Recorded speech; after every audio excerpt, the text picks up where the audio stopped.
Welcome back, noobs. In our second 2020 wrap-up of the world's coolest buildings, here's a project that really embodies the creative problem-solving skills needed for real estate development. 1,000 Trees started construction in 2013, and it's a multi-phase, 3.2 million square foot mixed-use project situated on the banks of the SuZhou River in Shanghai. It's a sprawling entertainment complex that includes a really large shopping center, restaurants, offices, and a hotel.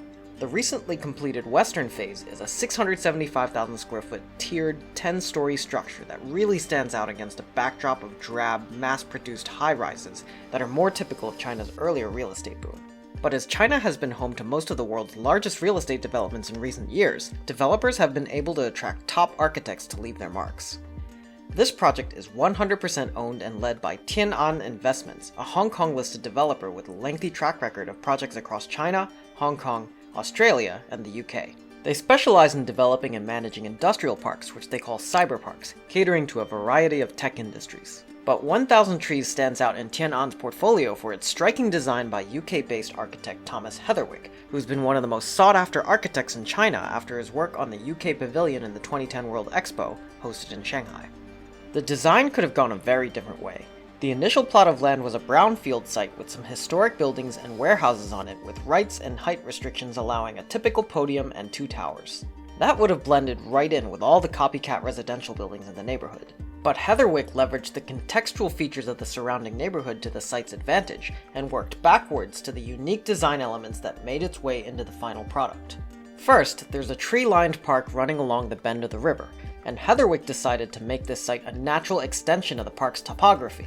So designing within the 330-foot height restriction on one end, and the 200-foot height limit on the other, his team conceptualized 2 tree-covered peaks. Green roofs are typically really heavy, so this led to another distinctive design choice to place the landscaping on top of structural columns.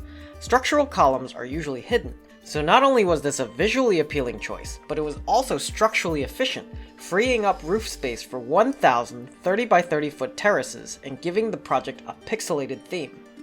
If you live in New York City, you may recognize one of Heatherwick Studios' other projects on Pier 55, known as Little Island, which features very similar sculpted concrete pillars. The second neighborhood influence was the adjacent M50 district's renowned art scene, which evolved a similar way to Chelsea's art scene in the 70s. A wall lining the southern edge of the site was famous for work by graffiti artists from around the world. Side story. This is reminiscent of what happened at a Long Island City building called 5 Points Warehouse, owned by Jerry Wolkoff since 1971. Wolkoff gave graffiti artists permission to showcase their work on the building's exterior in 1990, and it became a graffiti mecca until he tore it down in 2013 to build condos.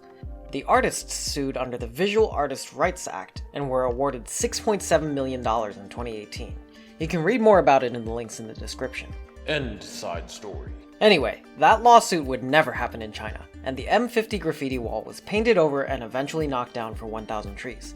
However, Heatherwick Studios preserved the heritage of the site and invited graffiti artists from around the world to create original artworks all throughout the southern facade. By leveraging the site's surroundings, 1,000 Trees really enhances the neighborhood instead of becoming just another mall in Shanghai. When the larger second phase opens, we're sure it's going to become a visual landmark and a must-see destination in the area. Don't forget to hit that like and subscribe button because we've got one more developer to highlight for 2020. Stay curious, noobs.